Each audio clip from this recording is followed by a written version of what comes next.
All right, library peeps. So this is the way you can do a temporary checkout for a book that you get from your Morse Institute library liaison. So I have my scanner and I have the book that you can't see because this is a screencast, but a lot of Massachusetts libraries typically put the barcode on the front.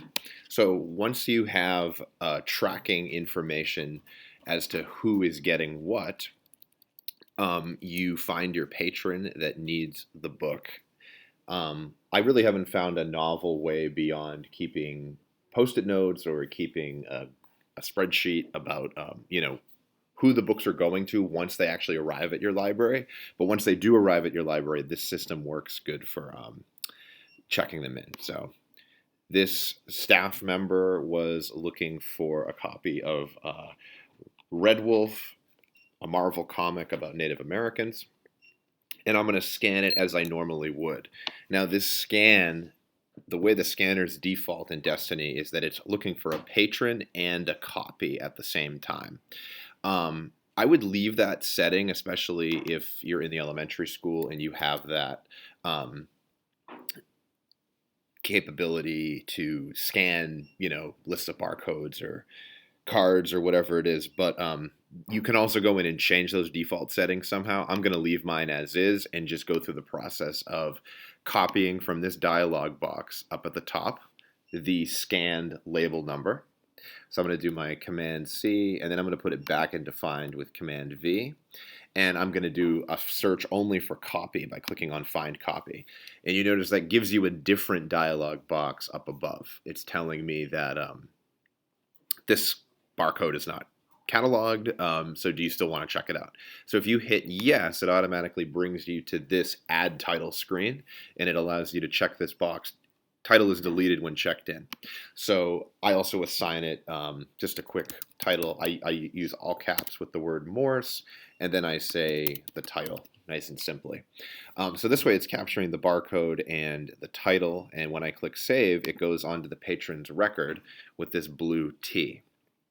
So this is just a really useful way to kind of make sure that you're getting your books back from various people, and it also keeps the record in Destiny until you're ready to take it out.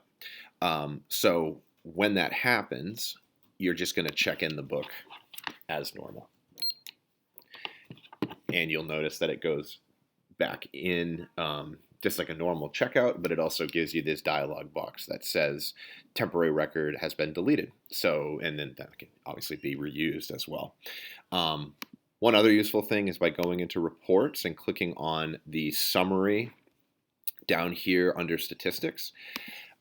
This gives you a snapshot of all books from these different designations in the catalog. So you can click on any of these, but all the way at the bottom, very usefully, you have this temporary thing. And if you go over to the right and you click on that hyperlink, you can see all the books that you have checked out under this temporary barcode designation. And that's really helpful because you can cross-check this with your Minuteman library record. So when you go in and you sign in to, I have mine bookmarked because I'm often using this service. When you go into your record, you can see that you're using your institutional card. Your school's name should be up there, and when you click on checkouts, you can see all the books that you have checked out.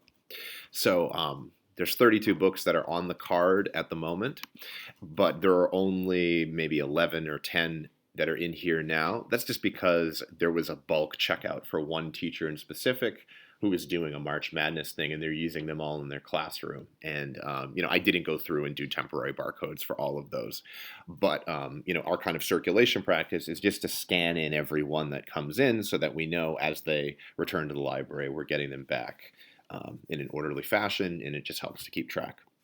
So these are just a couple things that you guys can use to help, make these two services work together really well.